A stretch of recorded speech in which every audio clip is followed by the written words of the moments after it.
உலகமெங்கும் உள்ள அனைத்து இறை மக்களுக்கும் வணக்கம். நீங்கள் புதுசாக எங்கே வீடியோ பார்க்கறதா இருந்தால் கீழே இருக்கிற சப்ஸ்கிரைப் பட்டனை ப்ரெஸ் பண்ணிவிட்டு பக்கத்தில் இருக்கிற பெல் ஐக்கானையும் கிளிக் பண்ணிக்கோங்க. அப்போ தான் நாங்கள் புதுசாக போடுற வீடியோவோட அப்டேட் உங்களுக்கு கிடைக்கும். வாங்க இப்போ வீடியோக்குள்ளே போகலாம். பொதுக்காலம் 6ஆம் ஞாயிறு 16/2/2025. திருப்பலி முன்னுரை. ஆண்டவரில் வைக்கும் நம்பிக்கை இனிய வாழ்வை தரும். இறையேசுவில் இனியவர்களே, இன்று தாய்த்திரு அவையானது பொதுக்காலம் 6ஆம் ஞாயிறை சிறப்பித்து கொண்டிருக்கிறது. இன்றைய நாளில் கடவுளில் நம்பிக்கை கொள்வோர் கடவுளின் ஆசிகளை பெற்றுக்கொள்ளும் பேறு பெற்றவர்களாயிருப்பர் என்கிறார் இயேசு. உலகத்தால் ஒதுக்கப்படும் ஏழ்மை, பசி, அவமானம் போன்றவற்றால் அல்லல் படுகிறவர்கள் பேறு பெற்றவர்கள் என்றும், செல்வம், புகழ், பெருமை இவற்றில் தாகம் கொண்டு வாழ்வோர்க்கு ஐயோ கேடு என்றும் இயேசு கூறுகிறார். இவ்வுலக செல்வங்களை ஆர்வமுடன் நாடாது இறை நம்பிக்கையுடன் இவ்வுலக மறு உலக வாழ்வை நாட வேண்டும் என்பதே இயேசுவின் விருப்பம்.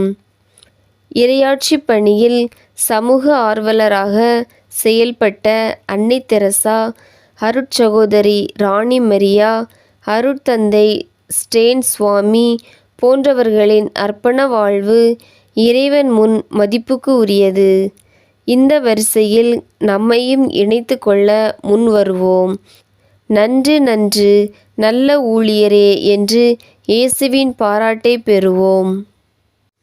முதல் வாசகம். எரேமியா நூலிலிருந்து வாசகம். அதிகாரம் 17, இறைவார்த்தைகள் 5 முதல் 8 முடிய. முதல் வாசக முன்னுரை.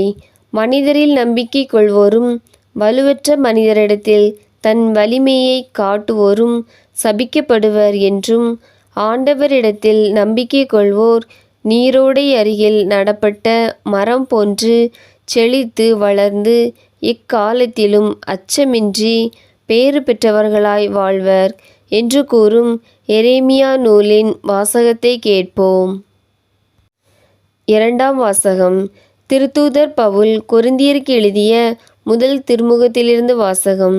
அதிகாரம் 15, இறைவார்த்தைகள் 12 மேலும் 16 முதல் 20 முடிய.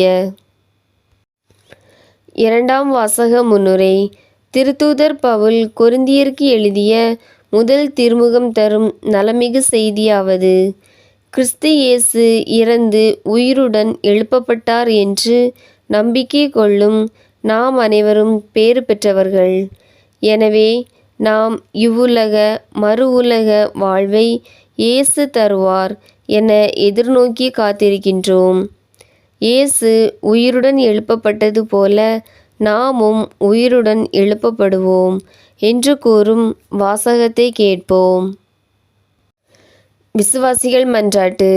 நற்செய்தியின் தூதுவர்களாய் வாழ அழைக்கும் அன்பு இறைவா, எங்கள் திருத்தந்தை, ஆயர்கள், அருள்பணியாளர்கள், அருட்சகோதரிகள், துறவிகள் அனைவர் மீதும் உமது ஆசிரை பொழிந்தருளும். அவர்கள் இவ்வுலக துன்பங்களினால் சோர்வுறாது மன உறுதியுடன் இறை பணியாற்ற வேண்டுமென்றும், உடல் உள்ள ஆன்ம நலம் தந்து காத்திட வேண்டுமென்றும், இறை அழைத்தல் பெருகிட வேண்டுமென்றும் உம்மை மன்றாடுகிறோம். தியாகத்தின் ஊற்றே அன்பு இறைவா, எம் நாட்டை ஆளும் ஆட்சியாளர்கள் அதிகார பதவியினால் ஆணவம் கொள்ளாது மக்கள் பணி செய்ய வேண்டுமென்றும், நாட்டில் அமைதியையும் வளர்ச்சியையும் ஏற்படுத்தும் நல்ல தலைவர்களாய் விளங்கிட வேண்டுமென்றும் உம்மை மன்றாடுகின்றோம். வாழ்வழித்து காப்பவரே அன்பு இறைவா, அனைத்து மக்களையும் அன்பு செய்து ஏழைகள், நோயாளிகள், துன்பப்படுவோர் அனைவர் மீதும் அக்கறை கொண்டு இயேசு உதவியது போல நாங்களும் துன்பப்படுவோரின் துயர் துடைக்கும் நன்மக்களாய் வாழ வேண்டும் என்று உம்மை மன்றாடுகிறோம். நல்லறிவின் பிறப்பிடமாம் அன்பு இறைவா, அரசு தேர்வு எழுதி கொண்டிருக்கும் எம் மாணவ செல்வங்களை உமது ஆசிரால் நிரப்பியருளும். அவர்கள் சோம்பலுக்கு இடம் கொடாமல் கவனமுடன் படிக்க வேண்டும் என்றும், நல்ல நினைவாற்றலையும் நல்ல உடல் நலத்தையும் தந்திட வேண்டுமென்றும் உம்மை மன்றாடுகிறோம். வாழ்வை வளப்படுத்தும் அன்பு இறைவா, எங்கள் பங்கு மக்கள் அனைவர் மீதும் உமது ஆசிரை பொழிந்தருளும்.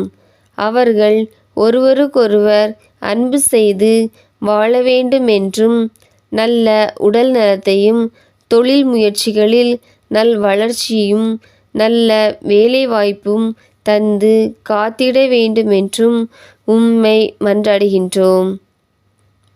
ஆமேன். உங்களுக்கு எங்கள் வீடியோ பிடிச்சிருந்துன்னா லைக் பண்ணுங்கள், கமெண்ட்ஸ் பண்ணுங்கள், உங்கள் உறவினர்களுக்கும் நண்பர்களுக்கும் ஷேர் பண்ணுங்கள். நன்றி.